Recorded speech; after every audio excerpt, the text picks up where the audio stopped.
दोस्तों जैसा कि हम लोग जानते हैं कि इंडिया लगातार यूएस से क्रूड ऑयल खरीद रहा है और यही चीज़ दोस्तों यूएस को पसंद नहीं है क्योंकि यूएस का ऐसा मानना है कि इंडिया रशिया से अगर क्रूड ऑयल खरीदेगा तो यूएस की इकोनॉमी में जो पैसा जाएगा वो कहीं ना कहीं यूक्रेन के वॉर में दोस्तों वो इन्वेस्ट कर रहा है। मतलब कि यूएस इनडायरेक्टली और डायरेक्टली दोस्तों कहीं ना कहीं ये दिखाना चाहता है कि ये जो क्रूड ऑयल इंडिया खरीद रहा है ये गलत है। इसके लिए हम लोगों ने देखा दोस्तों कि उसने टैरिफ भी बढ़ाया, बहुत सारे मतलब कि उसने धमकियां भी दी कि आगे भी हम लोग टैरिफ को बढ़ा सकेंगे। लेकिन दोस्तों इंडिया पर इसका कोई प्रभाव नहीं पड़ा। दोस्तों आज की जो नई एक न्यूज़ आई है इंडियन एक्सप्रेस की द्वारा, इसमें माना जा रहा है दोस्तों कि रशिया ने इस तेल में और भारी डिस्काउंट किया है जिससे दोस्तों इंडिया और तेल को खरीदेगा और जिसके कारण क्या होगा कि यूएस का प्रेशर इंडिया पे नहीं पड़ेगा। इनफैक्ट दोस्तों यूएस का प्रेशर पड़ भी रहा है तब भी इंडिया कभी भी निगलेक्ट नहीं किया है कि हम इसके क्रूड ऑयल को नहीं खरीदेंगे। तो दोस्तों आज का हमारा यही टॉपिक होने वाला है जिसके बारे में हम लोग स्ट्रेटेजिकली पूरे टॉपिक को डील करेंगे। मैं हूं राहुल मिश्रा, स्वागत करता हूं आपका अपने इस यूट्यूब चैनल पे। बने रहिए दोस्तों वीडियो के अंत तक क्योंकि ये टॉपिक जो है बहुत ही इंपॉर्टेंट होने वाला है आपके लिए। दोस्तों अगर बात की जाए कि कोल्ड वॉर के बाद से ही इंडिया और रशिया की दोस्ती लगातार मजबूत होती दिखी है, चाहे वो दोस्तों तेल का डील हो अथवा ना हो। दोस्तों बात किया जाए तो 2022 से पहले इंडिया जो है मात्र रशिया से 1% के ही आसपास क्रूड ऑयल को इंपोर्ट करता था। लेकिन जब से यूक्रेन का वॉर शुरू हुआ है दोस्तों और वेस्टर्न के सैंक्शंस रशिया पे लगने चालू हुए हैं, तब से दोस्तों हुआ क्या है कि अब रशिया को नया बायर चाहिए था। तो इसी के बीच में दोस्तों उसने किया क्या कि एशिया में अपना इंटरेस्ट दिखाया। एशिया में मेनली इंडिया और चाइना में उसका इंटरेस्ट दिखा दोस्तों। और बावजूद दोस्तों हम लोग देखते हैं कि वो इतने सारे डिस्काउंट देने लगा जिसका प्रभाव हम लोगों को यूएसए पर भी दोस्तों दिखने लगा। दोस्तों 2025 के अनुसार माना जाए तो इंडिया टोटल 36 से 40% इंपोर्ट करता है क्रूड ऑयल को। ये कहीं ना कहीं दिखाता है दोस्तों कि ये जो मार्केट है कितना मतलब कि ड्रामेटिकली ट्रांसफॉर्म कर रहा है। या फिर दोस्तों अगर देखा जाए तो ग्लोबल एनर्जी जो है वो इंडिया के एनर्जी या फिर सिक्योरिटी पॉलिसी से बहुत ही इंपॉर्टेंट होता जा रहा है। दोस्तों अगर इतना इंडिया जो हैवी मात्रा में कहीं ना कहीं क्रूड ऑयल को खरीदता है तो हम लोगों को ये भी दिखता है कि इंडिया अपने भी इकोनॉमी को बैलेंस करने का बहुत ही अच्छा मतलब कि ये टाइम सोच रहा है दोस्तों। क्योंकि इंडिया को तो डिस्काउंट में मिल रहा है और डिस्काउंट में मिल रहा है दोस्तों, तो इससे तो इकोनॉमी इंडिया का बूस्ट हो रहा है, तो ये हमारे लिए भी कहीं ना कहीं अच्छा है। दोस्तों अगर आप बात करें 2025 के अनुसार तो रशिया का जो इन्फ्लुएंस है वो कि एशियन कंट्रीज पे सबसे ज्यादा बढ़ चुका है। खास करके अगर मैं बोलूं तो इंडिया और चाइना पे। दोस्तों इसी के कारण हो क्या रहा है कि वो इंडिया और चाइना पे लगातार क्रूड ऑयल का डिस्काउंट बढ़ाता जा रहा है।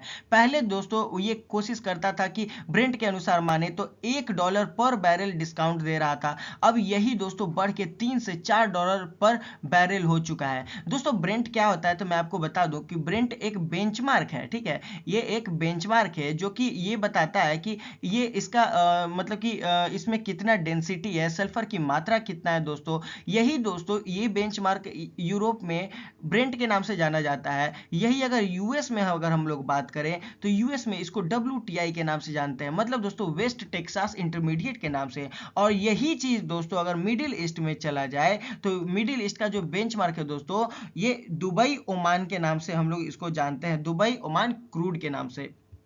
तो लगातार दोस्तों अगर इस तरीके का क्रूड ऑयल पे मेनली अगर डिस्काउंट बढ़ता रहेगा तो हम लोग देखेंगे कि यूएस पे और जो वेस्टर्न कंट्रीज हैं यूरोपियन यूनियन के दोस्तों इन पे लगातार प्रेशर बढ़ता जाएगा। और हम लोगों को ये भी दिख रहा है दोस्तों कि इस प्रेशर के बावजूद इंडिया कर क्या रहा है तो अपने इंपोर्ट्स को लगातार बढ़ाया जा रहा है। दोस्तों इसका खास रीजन यही है कि इंडिया को एक अफोर्डेबल रेट में ये मिल रहा है दोस्तों। उसके साथ साथ इंडिया अपने एनर्जी सेगमेंट को बहुत ही अच्छे से स्टेबल रखना चाहता है। ये कहीं ना कहीं इंडिया के जियोपॉलिटिकल कंसर्न से बहुत ही पॉजिटिव साइन भी है दोस्तों।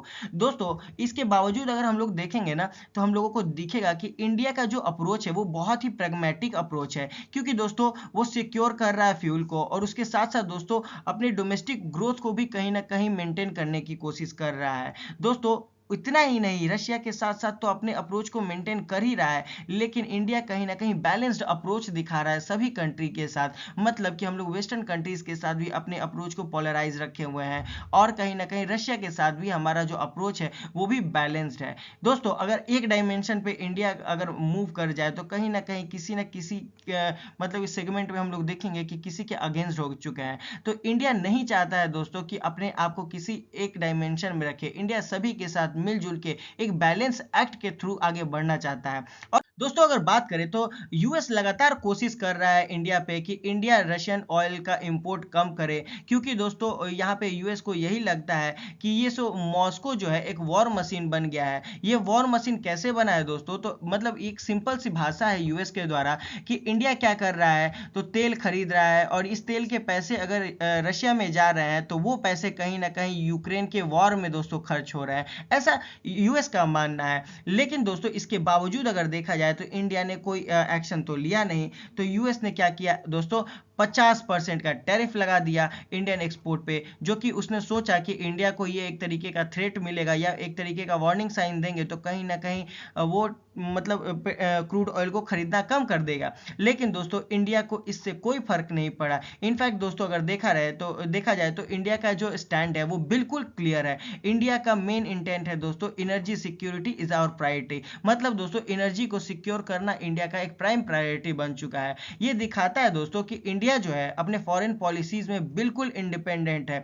किसी से भी कोई दोस्तों किसी के थ्रेट से इंडिया को कोई फर्क नहीं पड़ने वाला है। इंडिया एक ग्रोइंग कॉन्फिडेंस कंट्री बन के उभर रहा है, जो कि बैलेंस रिलेशन के साथ साथ आज के टाइम पे जो कि रशिया को यूएस कोशिश कर रहा है कि इंडिया को किसी स्पेसिफिक डायरेक्शन में रखे, या फिर इंडिया का स्टैंड क्लियर करे कि क्या वो यूएस के पक्ष में है, अदरवाइज दो रशिया के पक्ष में है, जो कि दोस्तों इंडिया कभी ये होने ही नहीं देगा। इंडिया अपने बैलेंस्ड अप्रोच के साथ साथ कम से कम मेंटेन करने की कोशिश कर रहा है, और ये रशिया और चाइना यूएस को दोनों को दिखाना चाहता है कि हम बैलेंस्ड अप्रोच में हैं, हम बुरे के साथ बुरा बिहेव करेंगे और अच्छे के साथ अच्छा बिहेव करेंगे, ये अपने अकॉर्डिंगली ये दिखाना चाहता है। दोस्तों, जैसा कि हम लोग जानते हैं कि पूरे वर्ल्ड में इंडिया तीसरा सबसे बड़ा एनर्जी कंज्यूमर है।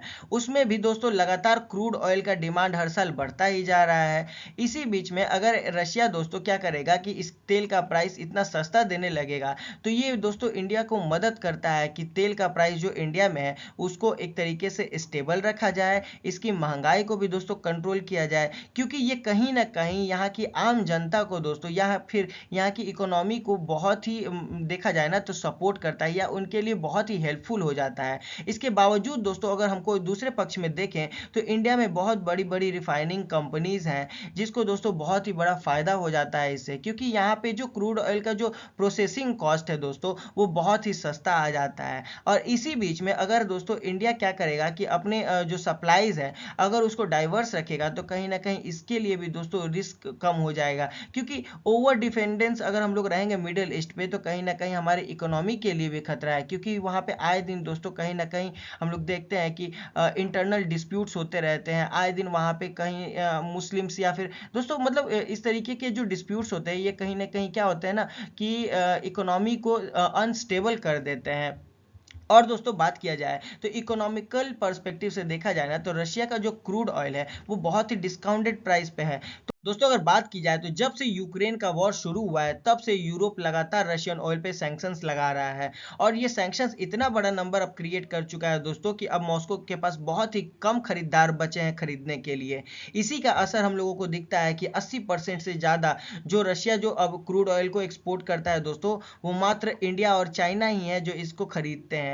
दोस्तों ये रशिया के इंटेंट से भी बहुत ही ज़्यादा इंपॉर्टेंट और क्रूशियल हो जाता है, क्योंकि कहीं ना कहीं रशिया का जो एनर्जी सेक्टर है वो दो ही कंट्री पे अब हेविली डिपेंड करता है। दोस्तों इतने सारे सैंक्शन के बाद भी जी इंडिया क्या करता है दोस्तों, तो ये रशिया के कहीं ना कहीं ये क्रूड ऑयल को खरीद के रशिया के इकोनॉमी को स्टेबल बनाने में उसकी बहुत ही मदद कर रहा है दोस्तों। अगर ये देखा जाए तो मॉस्को के इंटेंट से अगर आप लोग समझो तो ये ट्रेड के ही पर्सपेक्टिव से नहीं दोस्तों, या फिर हम लोग देखें तो इकोनॉमिक और स्ट्रेटेजिक पर्सपेक्टिव से भी ये बहुत इंपॉर्टेंट हो चुका है, क्योंकि इंडिया और रशिया का जो रिलेशन है दोस्तों वो हिस्टोरिक रिलेशन है। आज के टाइम पे चाइना चाहता है दोस्तों, या फिर मेनली यूएस चाहता है दोस्तों कि चाइना और रशिया के अगेंस्ट में इंडिया को कर दे, जिसके कारण क्या होगा दोस्तों कि इन दोनों कंट्री पे अफेक्ट पड़ेगा, इकोनॉमिकल लॉस होगा और यूएस का दोस्तों इकोनॉमी यहाँ से बूस्ट करना चालू हो जाएगा। लेकिन दोस्तों हम लोग ये कभी नहीं भूल सकते हैं कि आज के टाइम पे ग्लोबल मार्केट का सबसे बड़ा मैन्युफैक्चरिंग हब या फिर दोस्तों कंज्यूमर का एक बहुत बड़ा हॉटस्पॉट एरिया जो है वो आज के टाइम पे चाइना बना हुआ है। अगर चाइना के अगेंस्ट कोई भी कंट्री दोस्तों आज के टाइम पे अगर चली जाती है तो कहीं ना कहीं उसी के इकोनॉमी को ठेस पहुंचने वाला है। दोस्तों अगर देखा जाए तो स्ट्रेटेजिक इंप्लीमेशन की बात करें तो इंडिया यहाँ से बहुत ही फाइन लाइन चुनता है। मतलब दोस्तों ईस्ट और वेस्ट के साथ अपनी जो दोस्ती है उसको मिलाने की लगातार कोशिश करता है। अगर एक तरफ हम लोग देखें तो इंडिया का यूएस के साथ भी बहुत ही अच्छा रिलेशन है यूरोप में, या फिर दोस्तों आपको दिखेगा कि क्वाड पार्टनर्स हो गए, इंडो पैसिफिक रीजन में दोस्तों हम लोगों को दिखेगा। मतलब कि इंडिया ईस्ट और वेस्ट दोनों जगह से क्या कर रहा है तो अपने आप को मेंटेन करने की कोशिश कर रहा है। और दूसरी तरफ आपको दिखेगा दोस्तों कि डिफेंस में हम लोग रशिया से बहुत ही भारी मात्रा में हथियार खरीदते हैं, उसके बावजूद इतना हम लोग उससे के ज़्यादा अफोर्डेबल रेट में तेल भी खरीदते हैं दोस्तों। तो कहीं ना कहीं हम लोगों को ये लगातार दिख रहा है कि इंडिया एक बैलेंसिंग एक्ट को यहाँ पे हाईलाइट करने की कोशिश कर रहा है, एक स्ट्रेटेजिक ऑटोनॉमी क्रिएट कर रहा है दोस्तों। ये दिखाता है कि इंडिया का जो यहाँ पे जो डिसीजन निकल के आता है दोस्तों ये नेशनल इंटरेस्ट के बेसिस पे होता है, नहीं कि एक दोस्तों किसी पॉलिटिक्स या फिर दोस्तों किसी देश के विपरीत जाके डिसीजन लिया जाए। मतलब दोस्तों इंडिया अपने देश के लिए सोच रहा है, किसी के इंटरेस्ट के बेसिस पे नहीं सोच रहा है। क्योंकि दोस्तों इंडिया को क्या करना है तो अपना एनर्जी जो सेगमेंट है उसको सिक्योर करना है, सस्ता करना है।